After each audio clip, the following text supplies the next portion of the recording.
There was a small village at the foot of the mountains. This village seemed as if nature had hidden it in its arms. All around were tall trees, springs, and the breeze that cooled the heart. The people of this village were simple but very rich in heart. Their life was filled with happiness, peace, and being close to nature. In this village there lived a man whom everyone knew as Ramat. Day always began with the cool mountain air and the sounds of birds. He often prepared food for the people of the village, and his food was not just to fill the stomach, but an experience of love and taste that would be remembered one evening when the sky was red with the sunset and the shadows of the mountains were getting longer. Ramat thought that today he would prepare a special dish. He wanted to sit in the middle of the mountains and cook a meal that was not only amazing in taste, but also seemed connected to nature. Ramat first put the fresh meat in a large bowl. He also added onions, green chilies, coriander, and garlic. He mixed them all with his hands as if he were making a clay art piece. The aroma of the meat and spices slowly spread in the air. Some children from the village who were playing nearby stopped and watched the scene in amazement. Ramat smiled and said, "Come you too, we'll see today. We will make something special." The children happily sat near him. Their eyes sparkled with curiosity and joy. After mixing the spices well in the meat, Ramat spread it on thin pieces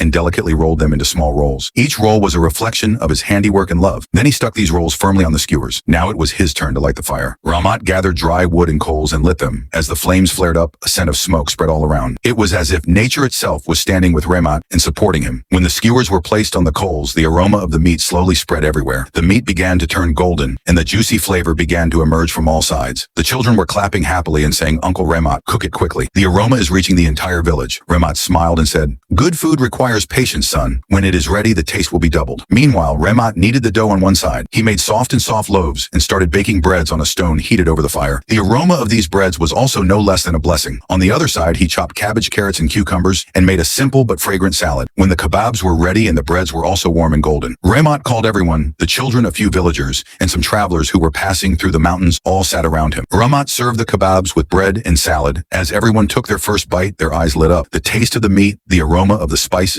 and the warmth of the bread all combined to create a composition that was heart-touching. One traveler said, "This is not just food. It is the spirit of the mountains that has been presented to us." Ramat replied with a laugh, "Food is not just for filling the stomach. It is also for connecting the heart and making memories." That evening, the villagers and children continued to eat and talk for a long time. The silence of the mountains, the cool air, and the flames of the fire combined to create a gathering that made every moment memorable. When everyone was full and thanked Ramat, he smiled and looked up at the sky. There the moon had come out, spreading its light over the mountains. Ramat thought to himself that perhaps this was the true joy, sharing food with others and finding peace by being close to nature. That night when the village children returned to their homes, they all said, "Ramat will never forget the taste of Uncle's kebab." And so a small gathering in the quiet atmosphere of the mountains awakened a great joy in everyone's hearts. Please like, share, and subscribe.